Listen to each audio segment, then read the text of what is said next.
despite what their moms told them. They just aren't talented enough for radio.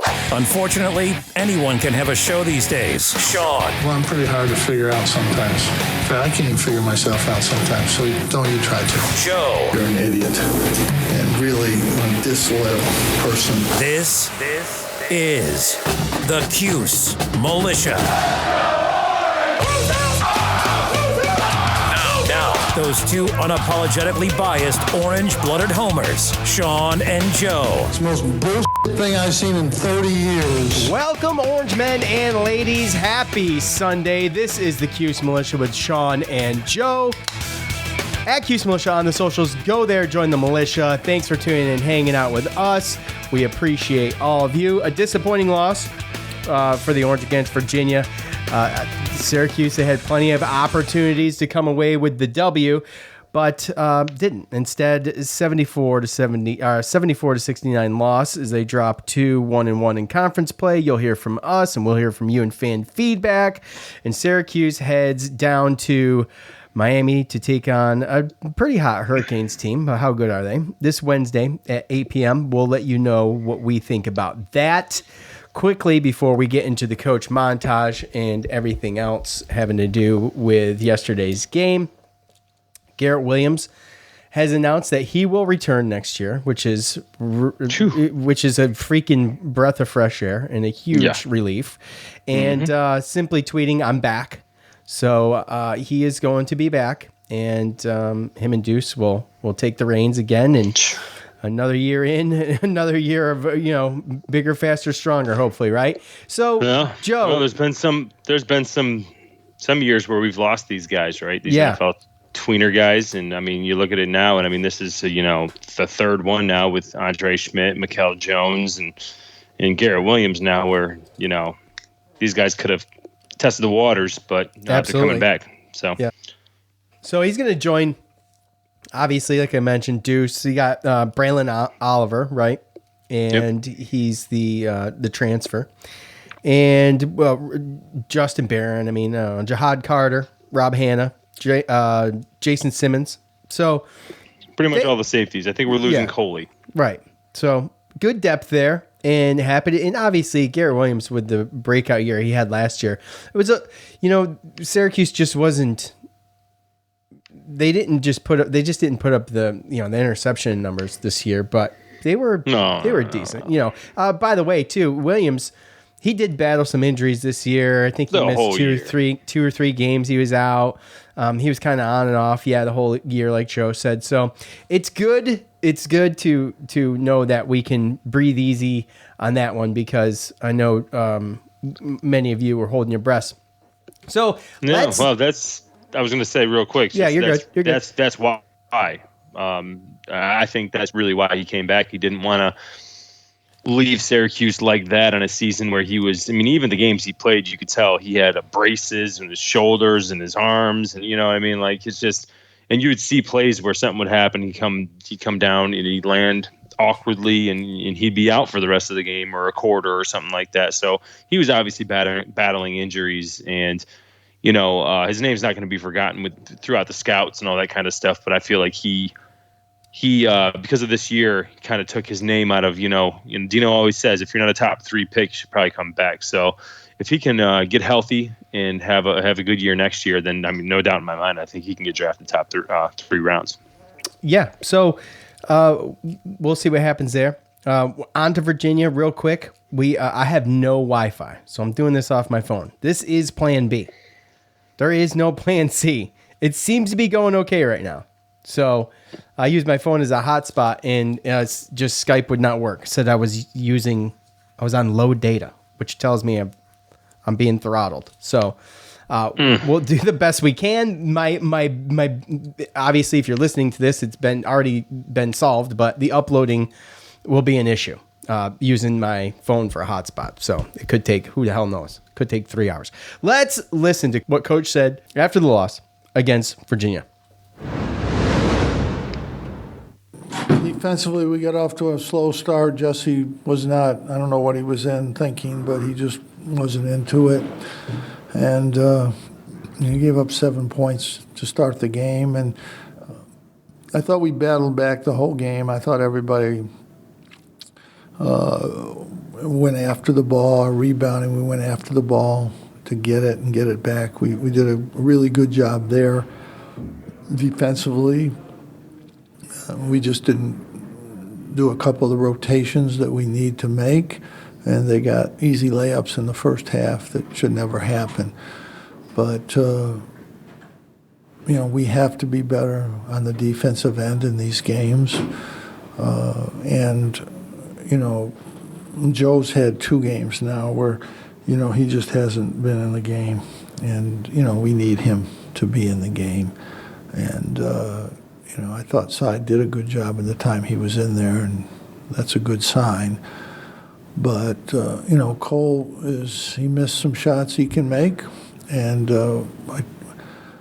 what bothers me the most is he passed up. Okay, if he's in the game, he's got to take the shots. But what bothers me the most is he didn't get our defensive rebound. And when they missed a layup, he let Beekman come in and get the ball, put it right back in over him, and didn't jump. And then he got that rebound at the end, and Beekman just took it away from him. So he can't do that. He's got to be tougher than that. Coach, I understand Virginia's one of the top teams in the nation year in and year out, but they've won 7 of 8 against you guys lately. What makes them? I don't talk about anything about teams winning so many games or not. I don't talk about that. I understand that. I'm just well, saying, then I just answered your question. They've been better than us. Tonight they were better than us. And they're very good. And they've been very good. And what do you think in particular is going on with Joe? Well, the last game, the full court pressure probably bothered him a little bit more than it should have. They know he's a good shooter. They're going to guard him. He's got to get by and either make a play or get by and get a shot up. One of the 2 things. Cole not chasing down that rebound and Beekman getting it over him was a terrible play, bad, horrible basketball play. We can't have that happen. But we're not talking about great. We're talking about a little better. We can be a little better defensively. I think that's the key. Virginia's not a great shooting team, and they shot 52%. So obviously, our defense is not good enough in terms of what we're doing. That's just not good enough. And we've got to make some. If our defense isn't good enough, then we've got to make some more of those shots that we missed. Pretty simple. But we can't win shooting those percentages against somebody that's shooting good percentages against us. It's pretty simple.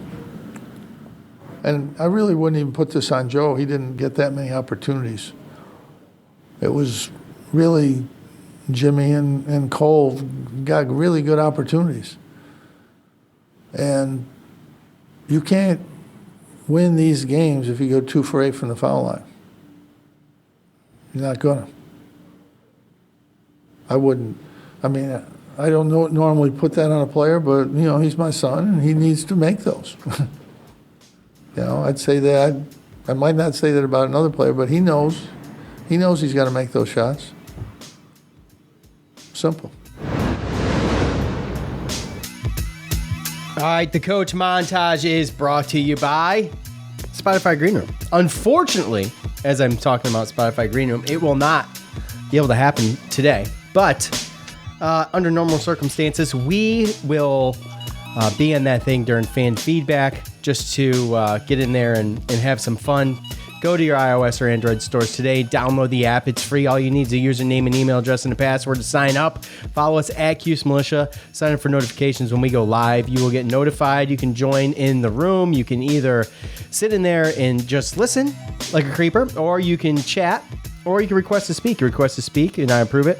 There'll be a little red microphone on your icon. Tap that thing and unmute yourself and say your piece. It's a really cool way to get you guys on and just have a good time. And, obviously it's a little better when Syracuse is winning games. And, but it'll always be available. We're going to do that for every fan feedback, for every game, football and basketball, going forward. So anyways, go to your iOS or Android stores today. Download the app. It's free, for crying out loud. Delete something off your phone if you need storage, and upload and download the app. All right, Joe. So it's slow defensive start, right? To say the least. Jesse, like you heard Coach say, giving up the first 7 there. Jimmy does I think he gets 2 threes. I think he hit 2 threes back to back or something like that for the first 6, right? And everything looked good. And we'll get into everything else, Jimmy, here in a little bit. But Jesse's struggling a little bit since, just been a couple games that I've really noticed. But obviously got to get better on defense. I think it goes without saying. The one thing is most notable. Coach doesn't give Joe a lot of flack for the game. And, he didn't get a lot of opportunities. And I understand that. But the defense wasn't there, and Kihei Clark is in his back pocket the whole time and just manhandled them. Let's be honest. Joe just struggles with Clark, period. And we knew it coming into the game. Oh, yeah, 100%. That guy is just a nuisance, and I'll be glad when he's gone. But yes, Joe was in a little funk against Cornell, and I don't think that this is the best game to kind of come back from there, really. Probably he played 30 minutes. He only had 1 turnover, so he just didn't seem like himself, though. And that's really all you can say about that, really. He only had 3 assists, like you said. He didn't turn the ball over a lot, but he wasn't like Coach said. He just didn't have the opportunities. They just weren't there for him, and he's going to have to just learn how to do better than that.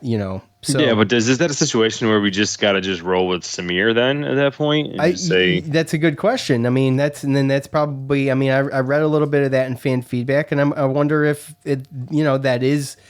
See, here's the thing. So you feel like, okay, well, Joe's got the experience. He's been here before. He knows Kihei Clark. Samir's still kind of learning everything, and maybe I'll give up a little bit of offense and hope Joe's better on defense. But the thing was, Joe wasn't great on defense either. So. I guess that's a tough call. In hindsight, it's an easy call to make, right? We could say no, yeah, and yeah. And there's really when you're in a 5-point game when it comes down to free throws, there's multiple things that happen throughout that game that could have turned it one way or another. Whether it's the rotations. When Jim Boeheim was talking about that kind of stuff, he was talking about the rotations, and you talk about if you make 5, he kind of explained 5 bad rotations in which I believe it was something like would equal up to 12 points. When you look at that as your defense is making these bad rotations or not getting there in time, then that could be the reason, right? Or Jimmy Boeheim, if he makes just 3 of those 6 that he missed, then that game at the end is being played differently. So it's a weird game. It just felt like, Virginia came out and we came back, and every single time we came back and tied it up, they would score go on a 5-7 point run and feel like they just had control of the game, even though it was so close. With Virginia, they purposely slow down the offensive possessions. There's a lot of times you saw Kihei Clark, he'd had a chance with a rebound or with a kick out where he could shoot a 3 and he dribbled it back, and because they want to drain down that shot clock to limit the amount of possessions that you get. You have a team like Syracuse, right. And they set the pace, and that was it. That was a Virginia win, grinded out. And I don't think that was a Virginia of the last couple years, top 1-2 seeds in the tournament type team. But that's what Tony Bennett does, regardless. Yeah. Same. Cole. You heard Coach criticize him a couple times, twice on the same thing, and just had some criticism for him not taking shots when he should, being a little hesitant, not being strong at the rim with the rebound stuff, and not leaving his feet on the missed layup when you're like, oh, they missed the layup. Cole's right there. And boom, someone comes over top of him for the rebound. I forget who it was, but Beekman. Okay. That was the one that Coach mentioned twice. So those were in the closing moments of the game. Obviously, you got to get in there a little bit better than that. And as far as Cole goes too, last night, 2 for 8 from 3, and 3 for 12 overall. So, and it just, we're not going to win like that with Buddy being double teamed the whole time. Someone else has got to step up. Eventually it was Buddy, Joe, and just going at his man. And I wonder what took so long there. I guess it was an adjustment that coach made towards the end of the first half. But you got to, they did the Boeheim brothers actually both did a good job of getting to the line, regardless of what Jimmy did. He was the 2 for 8, right? So just not good at the line. Right, for but him I mean, again. no, but also you look at a situation where as soon as he started going one-on-one, Tony Bennett turned around and brought that Cody Stottman dude in, 6'8" guy who came in, blocked Buddy twice, didn't make it easy for him to go one-on-one and everything like that. So, to Coach's point, when they double Buddy and he passes it off and it's 4-on-3, you need to make a quicker decision and you gotta get an open shot. But, in this instance as well, we talked about it. I mean, scoring 69 points on this defense to what, Buddy's post game press conference, that's good, So, Yeah, I mean, realistically, they're averaging. you want to blame the offense. They're allowing on an average of 57 or something like that coming into the game. Yeah, no. I mean, you want to blame the offense, but at the end of the day, I mean, it's defense. We need to be able to get more stops and to be able to. I mean, they didn't really get too many offensive rebounds and stuff like that, but they shot 50%. You have a bad, average offense, Virginia offense, and they're shooting 50%. And that's what teams do against the zone too. But as far as Cole goes, I mean, to Coach's point and to our point, I think we've probably said it before. I mean, he needs to be better. He needs to step up, especially when Buddy's struggling. UVA has won 7 out of the last 8. Yes, I mean they just we'll get into that with fan feedback, but it's been a struggle for Syracuse against UVA, and it has just not been great. Let's see. Coach mentioned, they just need to be a little bit better defensively. It can make a huge difference. We talk about in football a game of inches. Well, I mean, sometimes you can say the same thing about this game because I felt like the game of basketball because I felt like they were just so close so many times. There's so many missed opportunities. You go back and look at it, and they coulda, woulda, shoulda so many times. And that's what was 18 offensive rebounds.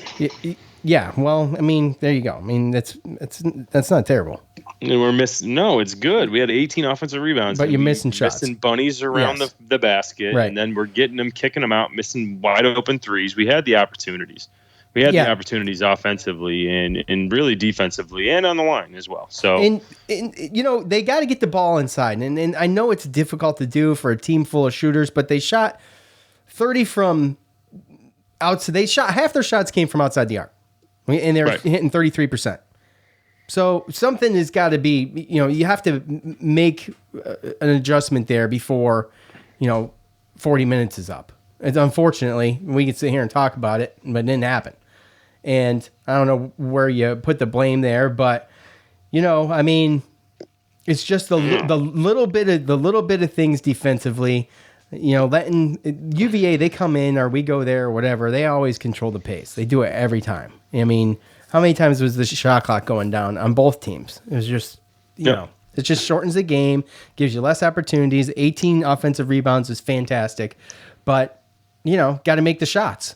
So I'd rather have the shots. No, well, dude, look, 10 of 30 from 3-point line isn't what I'm worried about, I mean, really 15 out of 23, I mean, we've seen worse, right, from the free throw line. But then I turn around and I look at, that means that we went 12 of 30 for 2-pointers. Now, that's what I'm worried about. Yeah. Right? I'm worried about the fact that, a lot of those were close, too. A lot of them were little close bunnies right in a row there. Yeah. I remember one play where Jesse missed one and then, Joe or Jimmy missed one, right? I mean, you have little things where we have and ones where Jesse probably should have been able to get a dunk and an and one, and instead that happened, So we need to find different ways to win, and we're not going to we're not going to win too many games when we're making more 3-pointers or close to the same as 3-pointers versus field goals. I mean, unless we're shooting a ridiculous percentage. But, when you look at that, our 3-point percentage was very comparable to Virginia. It's just when you look at the overall percentage, I mean, Virginia went basically 23 for 37 for the twos, and we went 12 for 30. mean, that's the game right there. They just made a lot of easier shots, and that's defense, man. Yeah, it's not offense. Yep. Let's see. Cole and Jimmy. Now, obviously, we touched on this a little bit, but as Coach mentioned, they got to do better when Buddy's taking on extra guys, right? The 2 for 8 from the foul line is not going to get it done. That's one of the little things. I mean, and Jimmy too, by the way. He started off pretty strong, but 21 of 41 from the line so far this year after last night, 56%. That's good for worst on the team. And he's going to be the guy, and I had said, he should be the guy to go in there and get the and get the end ones and get the fouls and put guys in a bad spot. And he did a good job of it. The problem was he wasn't capitalizing on it. At the end of the day, all he was doing was racking up some fouls. But you gotta score. And that's kind of like the crux of the situation, and really too, the weird thing with him, and I know he got caught in a couple different places like that, but coaches are kind of on to his whole don't let him get, there's a little area where you can allow Jimmy Boeheim to play, because I haven't seen him make like deep jumpers, right? If you see him take jump elbow shots, jumper. Right, yeah, something like that, right? So I feel like there's that weird little zone where Jimmy doesn't know where to shoot left-handed or right-handed. And I feel like that's another situation that could come back to bite us in the butt. But Jimmy and Buddy, I mean, you're talking about they scored 45 of our 69. And, from free throws, he normally shoots left-handed, so that's not an excuse for him not to make free throws. I'm just saying that's something to look more towards, because you have, teams that are figuring out how to guard Buddy. And pretty soon I feel like there's going to be coaches that are going to know how to figure out Jimmy. And that's, allowing him to play in that little area where maybe he's a little confused on what type of shot he's supposed to make. So, and those are the guys that are consistently scoring double digits on our team. And we were talking about the twos for UVA, Joe. And I think they scored 40 points in the paint. I think I read somewhere. 40 points in the paint. Some of those things were just too easy in there. Yeah, it was way too easy in there. And then you got, Jesse gets in a little bit of foul trouble, and then he's hesitant too. So, but I will say this. I mean, they were excellent to close out the half, right? Because they came back from, I think it was 12 points at one point. Are down 12 points, and they come back and get this thing tied up at halftime, and you think, okay, all right, well, let's ride that pony into the second half. And, more of the same just didn't happen. Then they'd get up by 2, and then, they'd get a little, UVA would get a little run on them and just create a little bit of a cushion there, and it was just a constant struggle. So, anyways, yeah, could have been better. Look, I mean, could have, would have, should have, right? Buddy's, absolutely. And Buddy, in his little presser that he had, he talked about, Coach Bennett and how he's seen every single time that he's played them every single year, he's seen a different look on offense, and he's used his personnel differently. And, I don't know if this goes back to the Sweet 16 game where we came back and or was it the Elite 8 game, one of the two, where we came back it was the Elite 8 game in the NCAA tournament where we came back on them, right? Malachi Richardson and that crazy little comeback that we had. Mm-hmm. It just seems like ever since then, we won they won 7 out of 8, I think, right? Coming into this game or 7 out of 8, something like that. Yeah. Yeah, and the only other time that we beat them was the very next year after we beat them, when we had that rando team with like Andrew White and Battle and Gillen and all those guys. 2012? No, what year was that? 16. 16, maybe. Okay, all right. Something like that.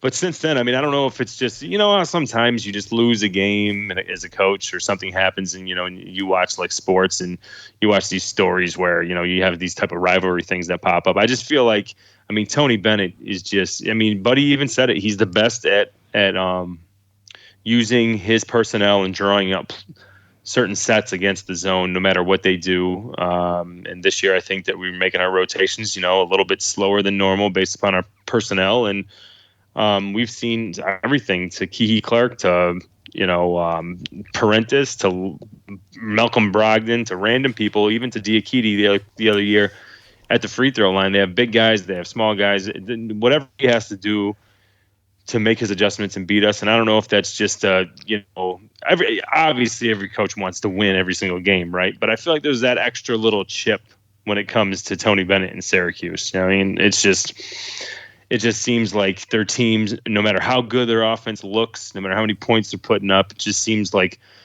they play us really, really well, and they maximize their offense. And they play our offense against our defense very, very well every single time. So, it's just overall tough. The Gillen White game was in 2017, and that was the 16-17 season. So, Jim Boeheim's 3 out of 11 against Tony Bennett right now. Yeah. So 3 for 11. It's not a good matchup. It's not a good matchup.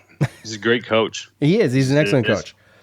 And we did beat him last year, for what it's worth, the second time we played him. Yeah. So, anyways, Gerard, 19 points, Dolezaj, 12 rebounds. So, all right, it's time to hear from you.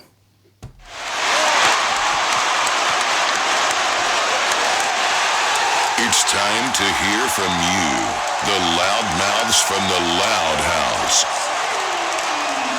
All right.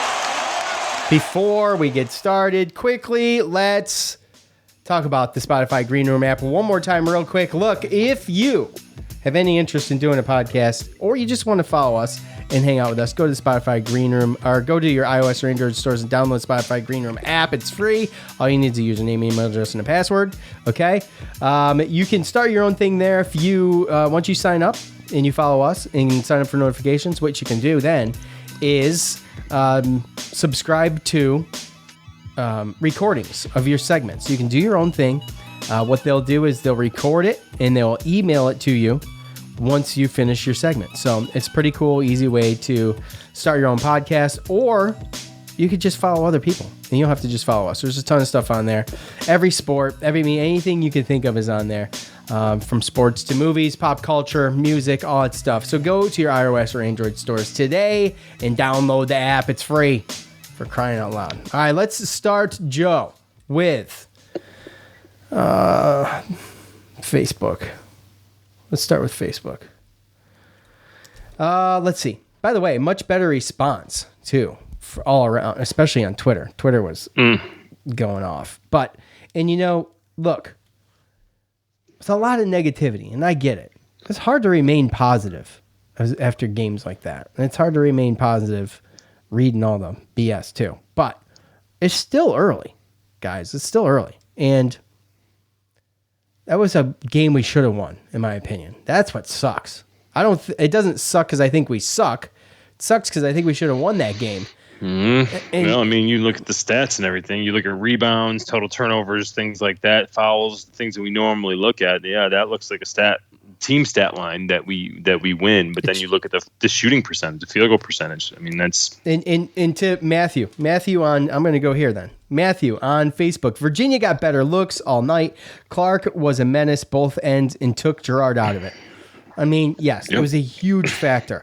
Joe not being a contributor on offense is one thing.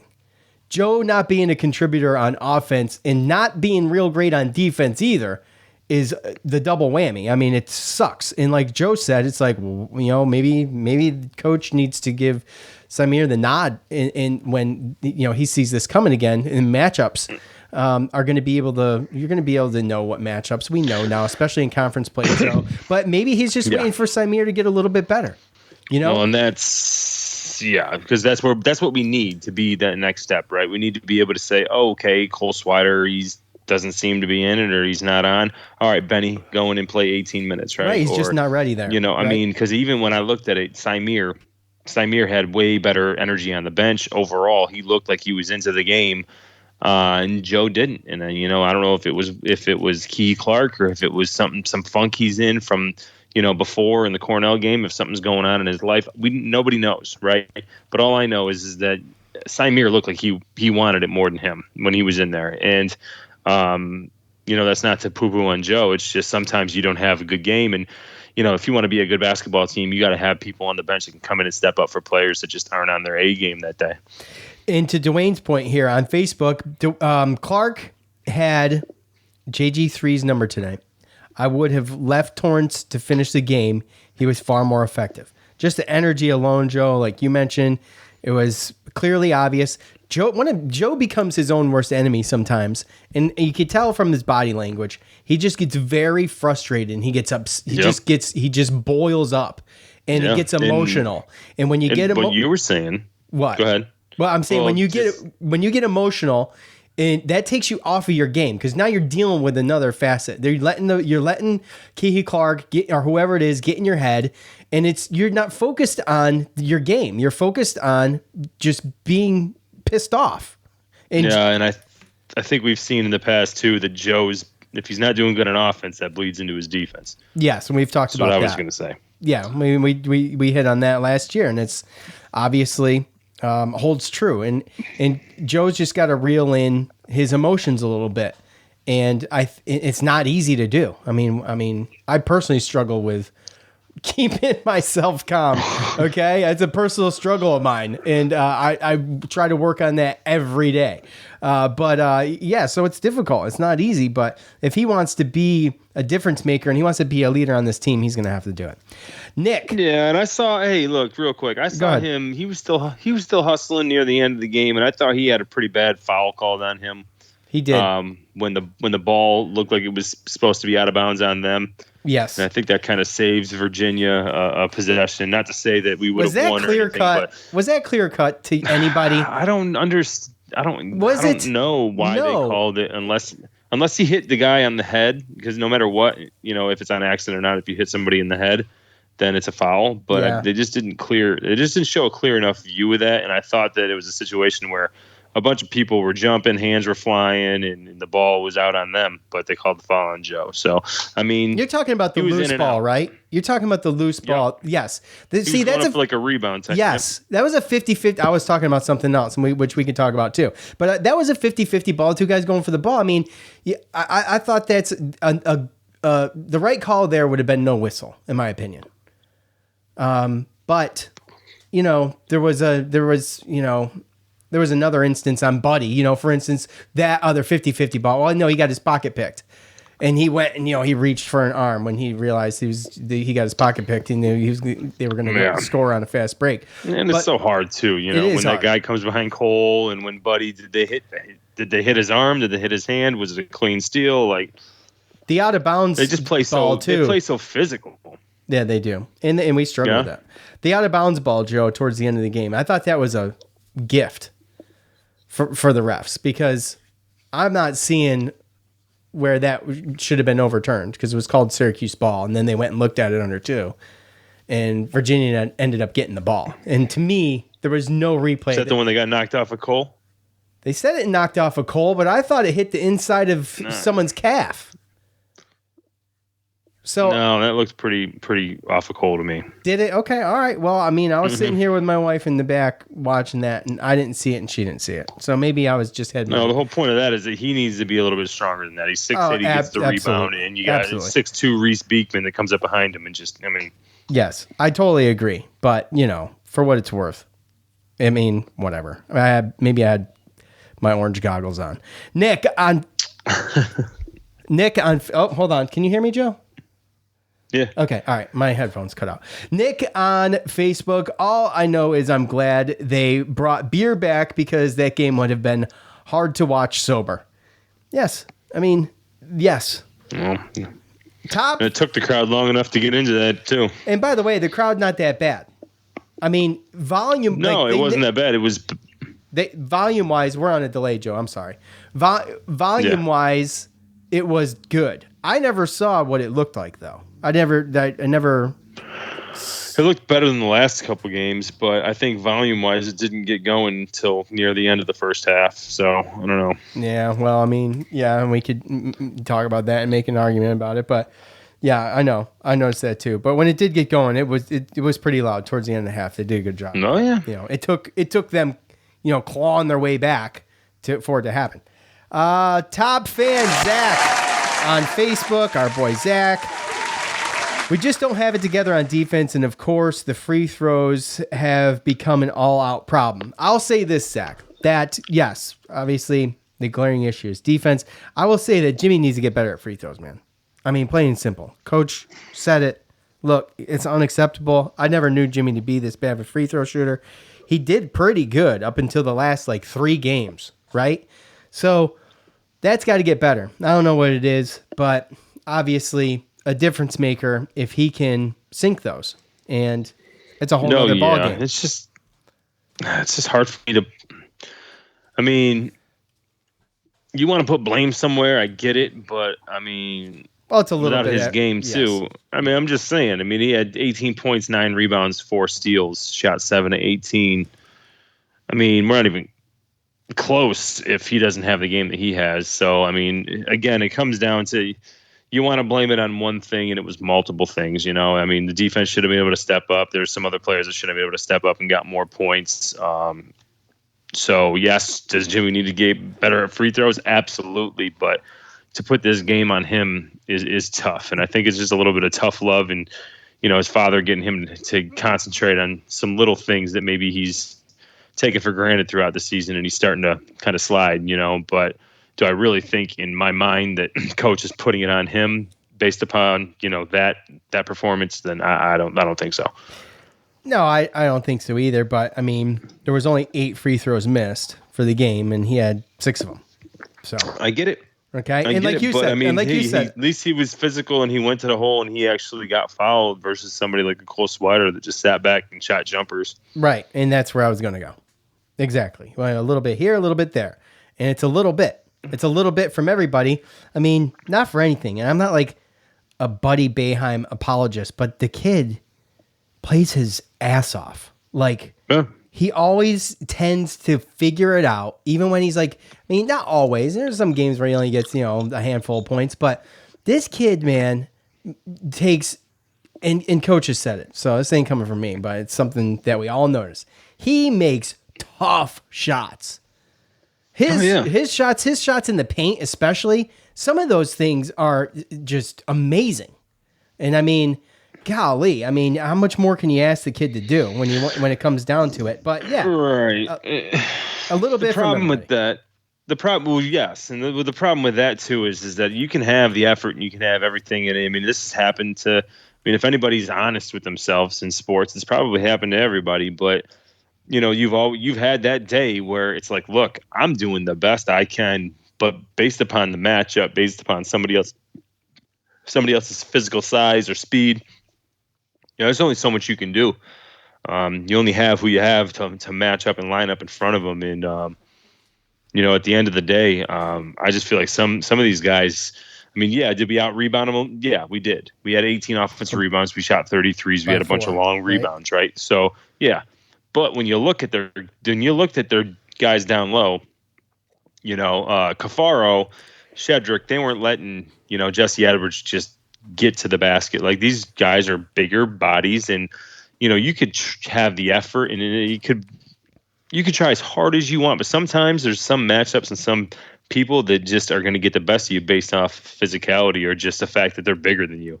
I mean, it's happened to me, and sometimes it's going to happen to them too, So, at the end of the day, we're not the most athletic. We're not the fastest. We're not the best jumping team, and we're not the strongest team. But we can shoot, and we know how to play ball. And we're going to be in a lot of games, and we're going to beat a lot of teams. It's just, you got to know what you are and kind of understand what it is. These guys aren't putting 10, 15 pounds in the middle of the season on. And there's going to be some teams that are just physically bigger than them, and we're not going to be able to do some things. And obviously that affected our 2-point shooting. Heading over to Twitter at SUGiant. Need more from someone other than Buddy and Jimmy, though I can't fault Jesse Edwards much. Did Gerard play? Look. So I've obviously picked this before we talked. We kind of covered all this, but yeah, Gerard played 30 minutes, bud. Yeah. So we kind of covered it all, but Jesse, he's so integral in the success of this team, especially on offense and getting the ball in there. I mean, he does the things on defense. How many blocks did he have last night? 5? Yeah. He had 5 blocks last night, which he's racking up blocks, and he does the things on defense pretty damn good. But the offensive stuff is where we need him to shine a little bit more in being able to get the ball inside. And like you said, Joe, to your point, I mean, he's just not, he's going to be outmatched physically by a lot of these guys, especially in ACC. So no, and that's where technique and position and stuff like that comes into play. And, that's where we're just going to have to get better. I mean, that's where we need to get better overall everywhere. I think that's where we need Benny. I don't think that Benny should be getting the ball outside near the 3-point line and trying to dribble it in. He's got to get position to get the ball there. And it's the same thing with Jesse.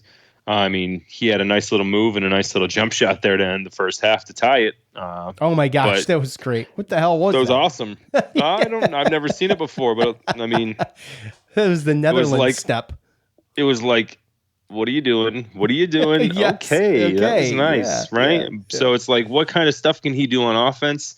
I mean, maybe he does have a little jumper. Who knows? I do know that I'd like to see more than 5 rebounds, but I also know that based upon our defense, he's being tasked to run out and defend 3-point shots at the baseline, and I think that that's just something, that's kind of popped up as college basketball overall has just evolved into this 3-point shooting game. And, we never really saw or, didn't really have to have centers run out to the baseline to defend a 3 because, back in the day, teams didn't have 4 players on the court that could shoot 3s, and it's different now. So I understand, but I'd still like to see more than 5 rebounds. But yeah, I mean, we need to get points other than just off jump shots and 3-pointers and stuff like that and free throw line. I mean, we need to be able to get the ball to finish too, Joe. Low.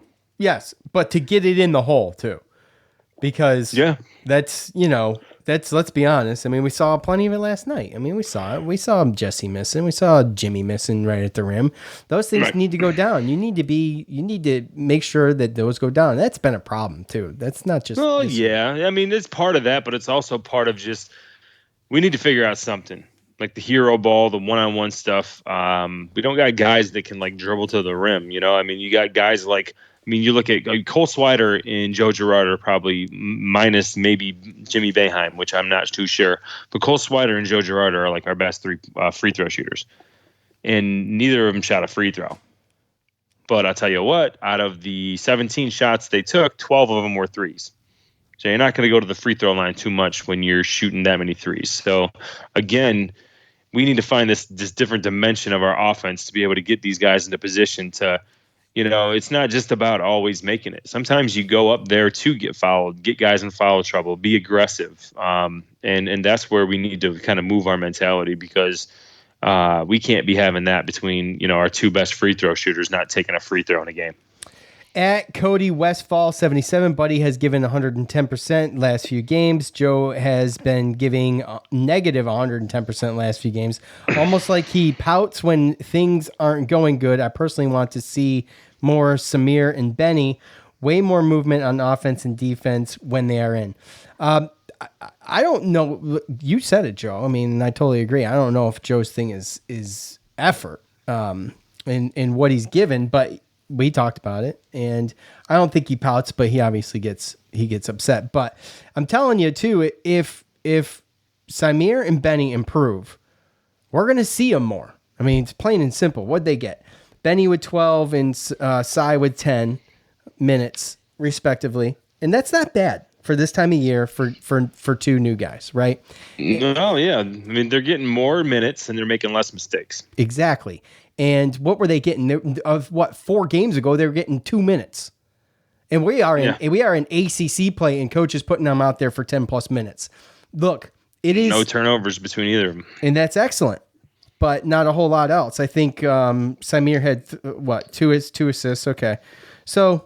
But again, it's the rotations, it's the athleticism that they bring, right? Yeah, it's those little things. Right. I mean, Benny put himself in position to where he played 12 minutes, Cole Swider played 30, and Benny Williams had 4 defensive rebounds, Cole Swider had 2. Right.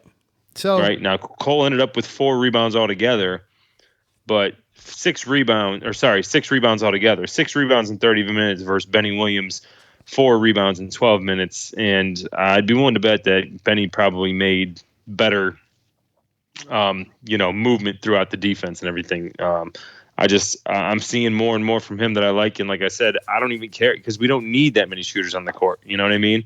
At this point, you have to have a balance at this point. You have to have a balance, and it's getting very, very close to looking like you're substituting offense for defense because Cole Sweater is going to hit 8 threes one of these days, right? Like, I get it. They're going to be able to, but it's at some point in a game, you got to be able to allow somebody to come in when someone's off and kind of switch the offense for defense type thing. I mean, I understand maybe end of the game, that kind of thing. But right now, I think now, because before, he talked about them not being good enough. I think now at this point, especially when you're talking about coming off Virginia, I think that we're at a point now where you're choosing to play better offensive players over better defensive players. And that's just what it is. When you look at it, I'd probably argue that your defense is the problem. Yeah, need a little bit better of a balance there, to say the least. To be fair, to not take one side of the argument. To be fair, to not just take one side of the argument and be like, oh well, because obviously that's what he's doing. And we talked. You hear people still bringing up Kadari, which so agonizing. Like, why are we still talking about Kadari Richmond, guys? I had a conversation about him today. He doesn't play. I mean, I saw so much of it. I was like, just let it go. Let it go, man. Like, I think that there's a lot of people that think that if he would have just allowed him to become the starter. He didn't want to be here. Okay, fine. But he didn't want to be here.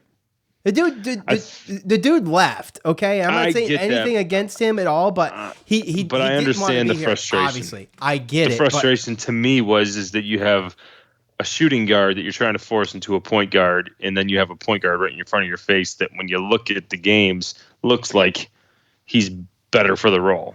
So I think there's a lot of fans that like Midway, and I mean, I might have been on that bandwagon. I mean, I'm right there with you now because yes, he's not on the team. But I felt like halfway through the season last year, I felt like Kadari should have became the starter and should have had Joe come off the bench. And if he comes off the bench to play point guard or shooting guard, then whatever. But we talked about that last year. But guess what was the difference between last year and this year? Kadari was here. He was on the team. And look, if we were going to play the game of ifs and buts, I mean, we could do this all day. You could do it all day. There's a lot of people that think that Boeheim, if he would have just came out and said, look, I want you to be my starting point guard next year, but you got to do X, Y, and Z, and there's going to be a competition with Joe because he's obviously, been our starter, then I feel like maybe that would have been something different, and who knows what was said, right? Yeah, well, because even right said. now, Kadari isn't starting at Seton Hall, so maybe there was a home thing. Who knows? So then I guess that's really the one thing is that, I guess – this is a time where you wish that somebody would have told you maybe why, or someone would have opened up and said, this is why he's leaving, right? Because but they're not. Maybe he left because of answer. But if he left because of personal reasons, then this argument is moot. Absolutely. But that's on Kadari. Right. That's on Kadari to come up with that, not Coach. Right. To say it, right? Right. But I'm saying you have all these fans that are like, oh, Coach, because of him, he did this, and because of him. Maybe there was nothing he could have done, and he was going to leave anyway. Well, that was my point. It was he didn't want to be here. For some reason or another, he didn't want to be here. Was it playing time? Maybe. But he's at Seton Hall, coming off the bench. What's he averaging? Well, my point 12 minutes a game at Seton Hall? Wasn't he averaging close to that my point is that you don't have enough sufficient information to blame it on the coaches that he left. Right. Yeah, no, I get your point. I know what you're saying. I just hate I hate the whole argument from start to finish.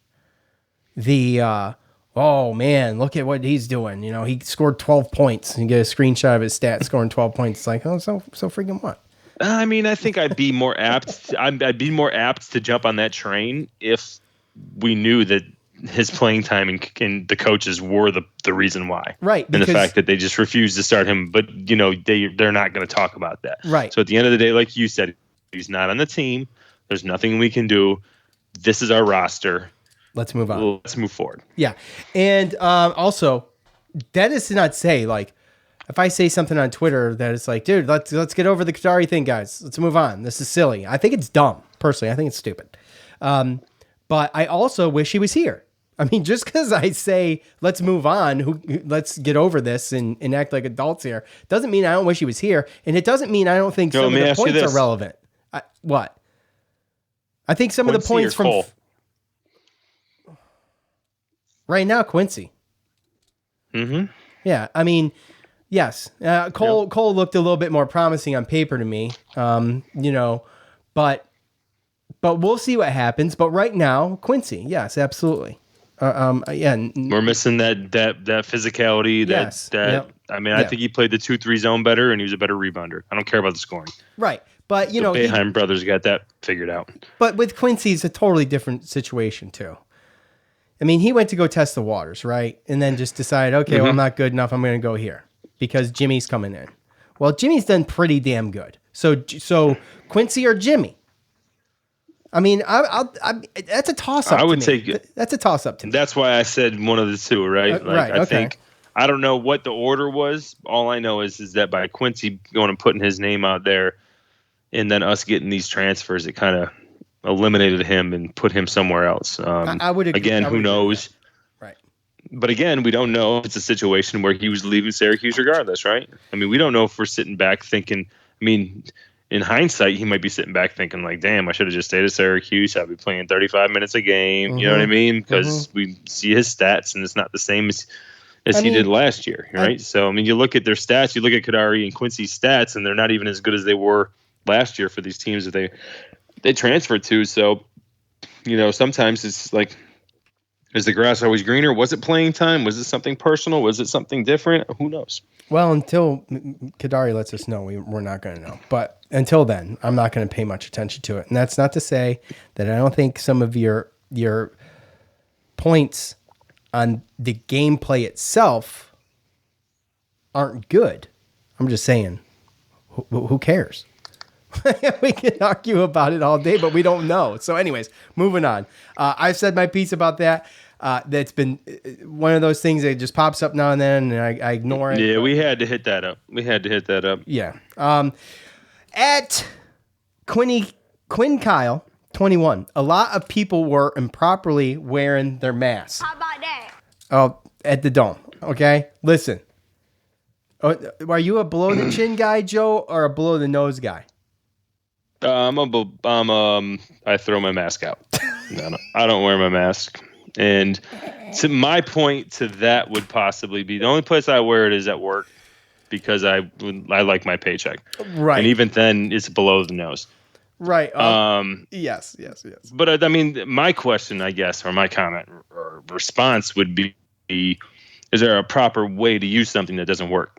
Oh, look, I mean, what kind of mask? By the way, I mean, I didn't mean to get into a mask discussion, but those ones that people are making off their sewing machines and stuff. There was a CNY Central article that said that experts 2 years later have now said that, hey, don't use those. Okay, here we are 2 years later. Don't use them now. I mean, it's said in the CDC the day after COVID started that they're not looked at by the CDC as proper preventative equipment. Yeah. So, well, even the Gators, they're not even allowed in like the urgent care facilities here in Virginia.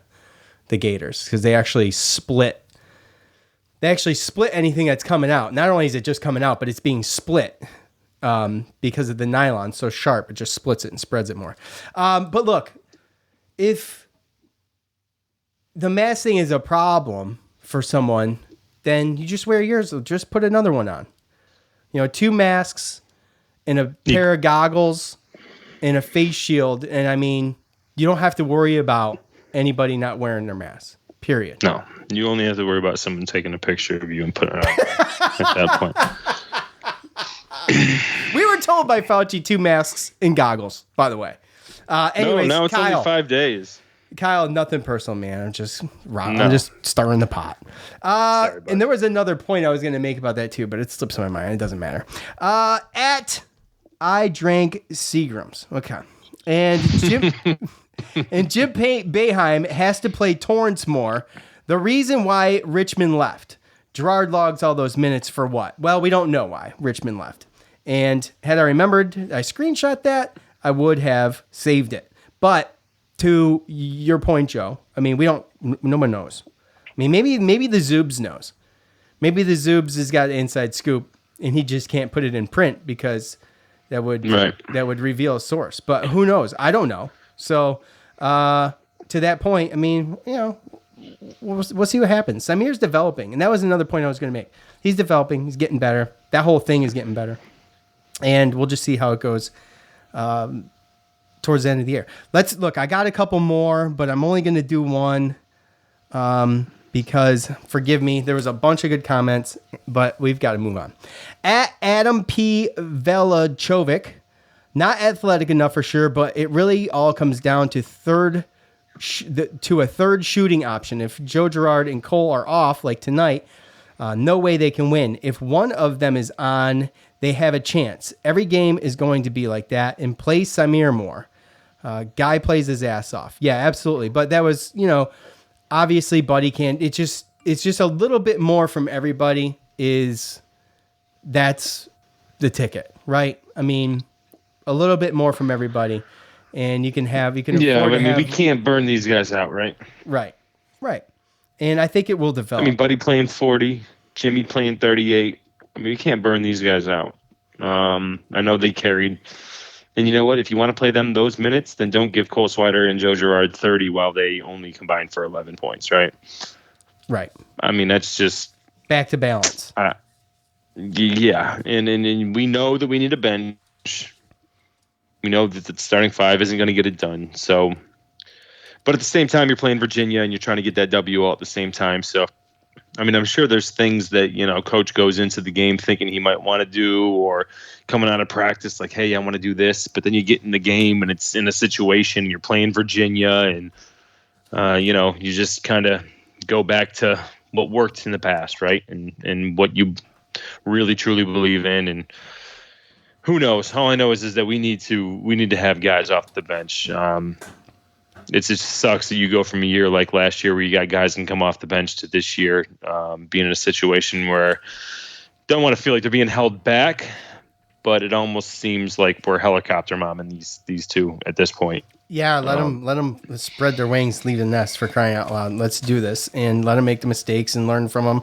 And like I think we talked about this. What do you want to do? You want to sacrifice loss for practice? What are you going to do? Obviously, you want to win all the games you can, but to some degree, something's got to change. But they're getting more and more minutes as time goes, so we'll just have to see what happens going forward. I think it's too early right now to call it. Let's move on to Miami. Joe, the all-time series between Syracuse and Miami sits at 20-9 in favor of the Orange. Jim Boeheim holds a 6-4 edge over Jim Larinaga all-time. The Syracuse, while him coaching Miami, the Syracuse Orangemen were 13-5 versus Miami Hurricanes in the Big East Conference. Miami was the first team Syracuse would play as an ACC member on January 4th, 2014. The Orange won that game 49-44, according to orangehoops.org. Last game played in last January. 85-57 win. Girard, Boeheim, Dolzaj, Gary, Aaron, Griffin. You're starting five. Griffin and Boeheim. Griffin and Boeheim. Girard and Boeheim, 23 points each. That's killer. Miami, 11-3, 3-0 in the ACC, and their losses are to UCF, Dayton, and Alabama, ranked Alabama. So KenPom's got them at 92, and I believe we're hovering somewhere around, I don't have internet, so I'd have to go to my phone, which I can't do right now, but I think we're hovering around 67, 68, something like that. Miami's at 69. 69, okay. KenPom's got Miami at 92, with an adjusted offense ranked 25th in the country and an adjusted defense ranked 200. So this could be a difficult matchup for both teams on each side of the ball. Miami is 95th in the net rankings, making this a quad 2 game for Syracuse. Joe, on paper, Miami looks really good. They look really good. And despite some of their defensive woes here, they do score quite a few points. So, except for against like Alabama and Dayton held them to 60. But 3-0 to start off in the ACC, wins against NC State, Wake Forest, and Clemson. So, I mean, that's another story within itself. Yeah, I mean, but what do you think? three middle of the road packs, Right, exactly, Three middle of yes. the road pack teams. I mean, and not only did they lose to Alabama, they lost to Alabama by 32, lost to Dayton by 16, and lost to Central Florida. So you look at the team as 11-3, and you see where they are, and they're ranked behind us in the net rankings and in KenPom. Yes. Which tells me that the analytics, the numbers, everything like that, it doesn't favor their weak non-conference schedule. They've played a weak schedule thus far, even though they're 3-0 in conference. Their non-conference schedule wasn't that great. So, and even with that, KenPom still has them as adjusted over 200 as far as a defensive team, over adjusted 201st. So really, where you see it is their offense rank is 25th. So yes, this is a situation in a game where you could be looking at a shootout because both teams really aren't that great on defense and they're pretty good on offense. So that's really where you want to start is that. And also, you want to look at the fact that Miami has won 7 games in a row, so they're on a little bit of a hot streak, playing at home. Which again, I don't know how much that helps with them. They usually, Miami doesn't really get a crazy crowd. And I know we got a whole bunch of snowbirds down there from Syracuse. So usually it's 50-50 or even more. But I do worry about this team because of their athleticism, their length. But then there's other things that I kind of look at as kind of hopeful about because they have a couple guys that have seen the 2-3 zone, but they have a couple transfers as well that haven't seen it. So when you look at it, their top 2 guys, Cameron McGusty and Isaiah Wong, they've seen this team. They beat this team 2 years ago. They dominate the minutes, the points, pretty much all the stats, rebounds, all that stuff. So those are the 2 guys. Cameron McGusty, 6'5", senior guard, and Isaiah Wong is 6'3" senior guard. Sorry, sophomore guard. He must have taken his COVID year. Yeah. So those 2 are pretty good. Now you got Anthony Walker, who's 6'9", who we've heard before. Sam Wardenberg, who I know he was out for COVID the last couple games, but we've heard of those guys. Just got some height and things like that. Now they start Deng Gak, 6'11", junior center, who usually gets in foul trouble, doesn't play too many mid-20 minutes, something like that, but he's got some length, right? And then really the 2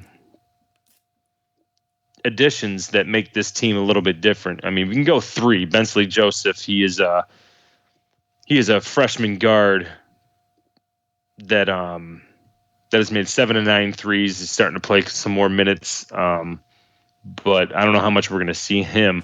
Really, it's Charlie Moore and it's Jordan Miller.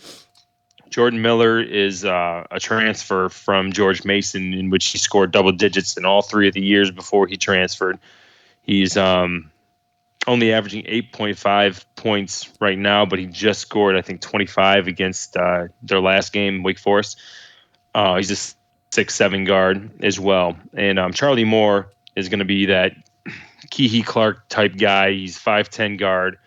He started out at Cal as a true freshman, scored over 10 points, transferred to Kansas, didn't play that much, then transferred to DePaul. So this is his 4th school in 5 years. And he's averaging 11 points a game and almost 4 assists and almost 2 steals. And he's a little point guard that they have there too. So when you look at it, they definitely made some additions through the transfer portal to get them a little bit more experienced and to help their offense. I just don't think it helped their defense. So that's really where you're looking at now. And it should be, hopefully, well, not hopefully, but I mean, it's probably going to be a high scoring game. And they only average 10 turnovers a game. But again, you have a different 2-3 zone where you have a new point guard and something like that. So, I mean, really, that's a lot of it. They had a game on Saturday. How are they coming off that game? Obviously, we always have to worry about the everlasting COVID that just pops up randomly for asymptomatic players who feel fine. And that's just the random stuff that, we don't know what's going to happen between now and Wednesday. But offensively, they're definitely better. Defensively, they're not. And how are they going to adjust to our defense based upon the fact they have players that really haven't played against it? Yeah.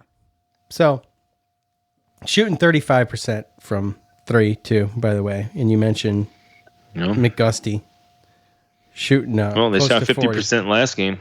Yeah. So those are the guys. Cameron McGusty and those guys are the guys. And like I said, a lot of it's going to depend on how these guys kind of, because I can see this Miami team, especially not really having the experience against the 2-3 zone to pass it around and get easier buckets, to get in a 3-point kind of a shootout. I mean, they have 5 guys that have shot over 25 threes and another 2 that have shot 16 and 18. So when you look at it, they shoot a lot of threes. Yeah, that's the last. Yeah, that's definitely the last thing. But you know what though? But sometimes that works for us because if they don't have a guy in the right. I mean, if sometimes if they don't have a guy in the middle and they can't score the 2 points efficiently, then it's a situation where they struggle with the threes. Now, what I worry about here is putting somebody like an Isaiah Wong at the free throw line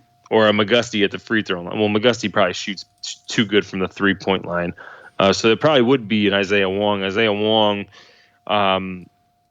he scores a bunch of his baskets, 2-point baskets. A lot of it's taking his guys to the hole. Not going to be able to do that against.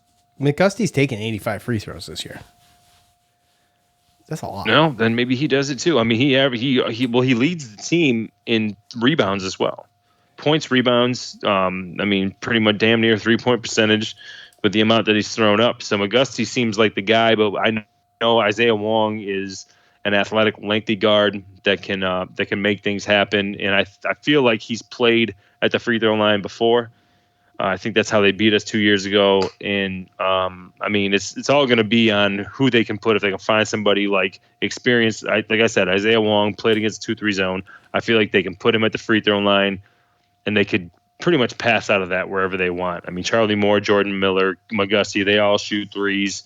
And, like I said, they got the length, they got the size. They're an ACC team. So it's going to be interesting. But, I think if our offense is on point and we hit our shots and everyone's, kind of on all cylinders, then I don't really think there's going to be anything that they're going to be able to do as far. I mean, they'll be able to shoot. They'll be able to score. They'll score with us for a little while. But I think this is a team we'll be able to beat if our offense is on all full cylinders. But again, it's not the offense, it's the defense. Yeah, we needed one more score last game, still scored 69 against Virginia.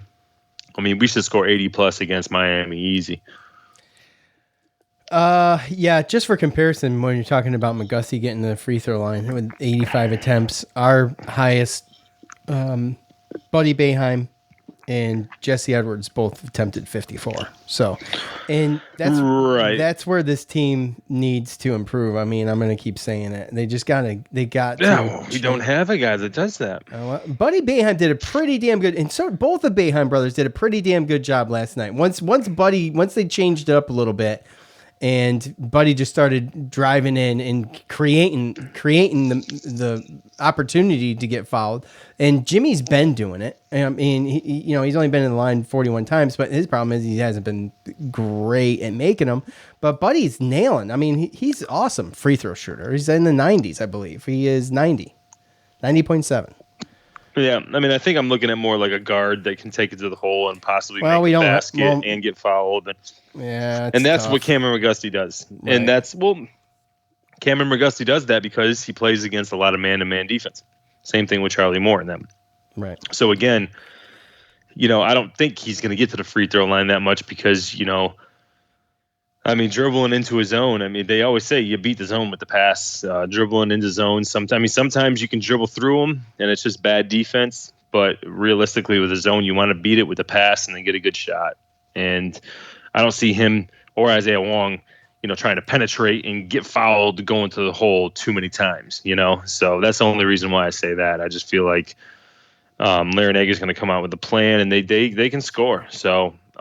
Yeah, they can score. They're right there with us as far as scoring, man. I mean, they're right there. They're close. It's just how are they going to be able to score against a 2-3 zone? Because there's some teams that can score against a 2 or against man-to-man because they have all the matchups and the right guys in the right areas and, stuff like that. And plus you have a coach that can call good sets with man-to-man offense, half sets and stuff, half court sets. But it's different when you get to 2-3 zone. So, their offense is good, but let's see if they can, score against the 2-3 zone. And if we stop them in the 2-point area, which we couldn't with Virginia, then that's going to force them to shoot threes. And like I said, sometimes that's not good, but sometimes when we get teams to fall in love with the three, then sometimes it works.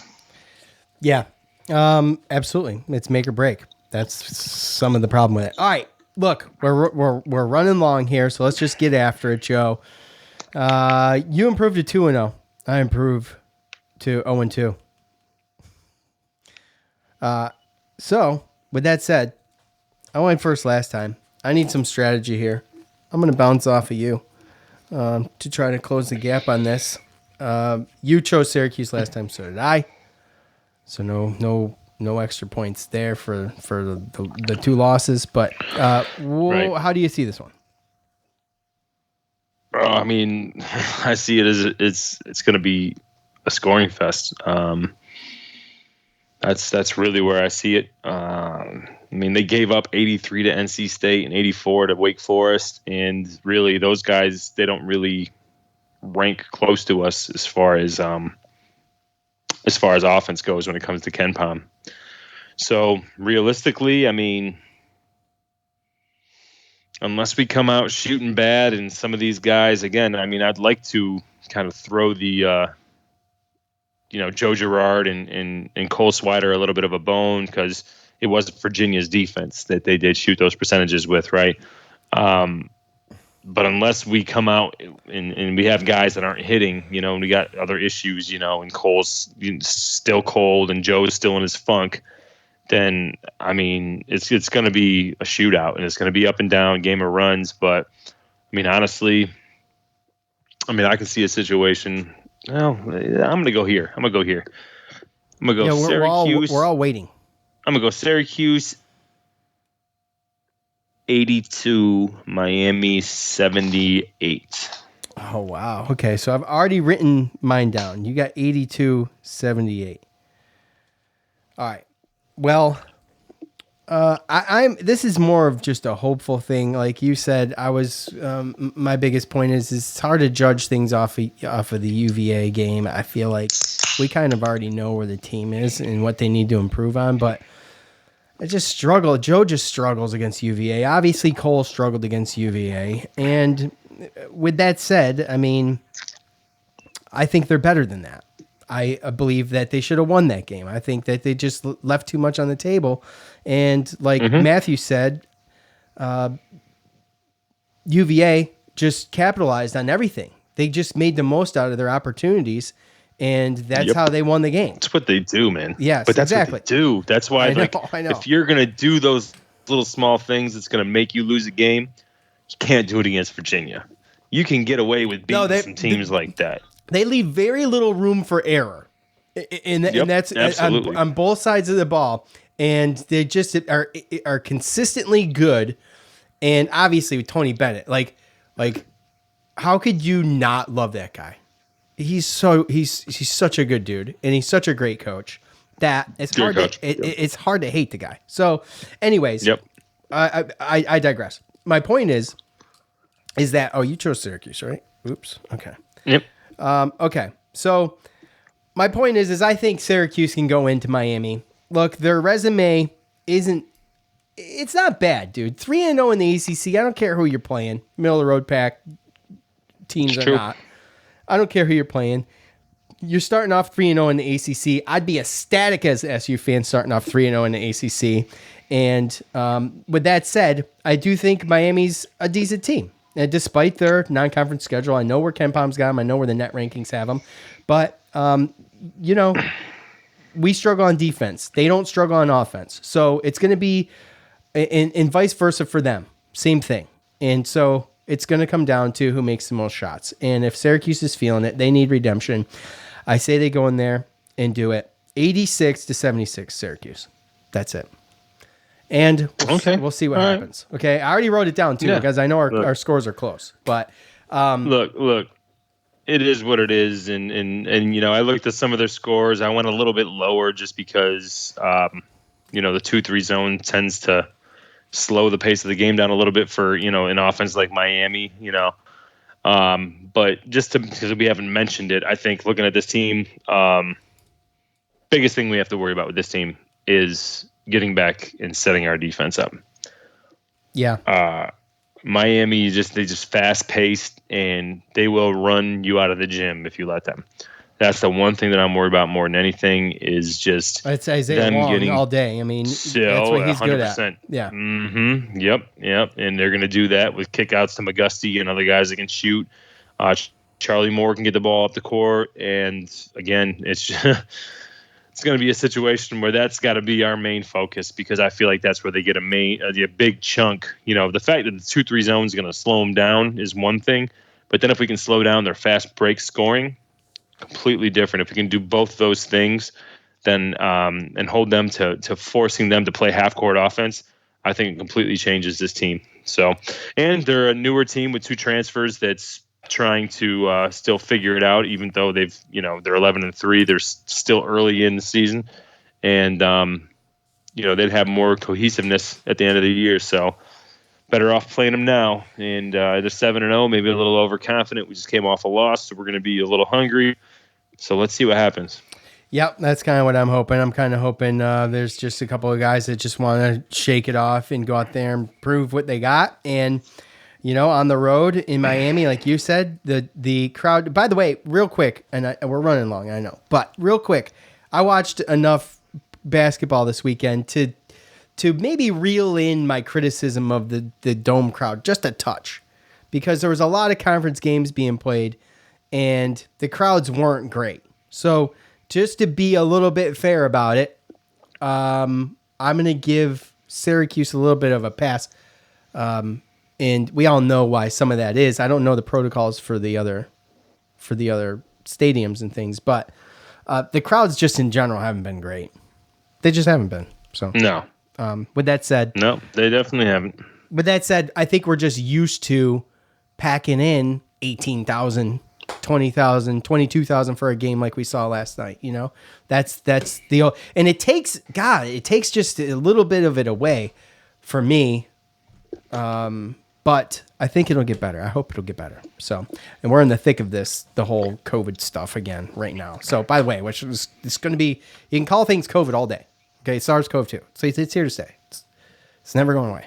So there's that. So there's always going to be something. The problem is, not the problem, but the whole thing is how we all deal with it.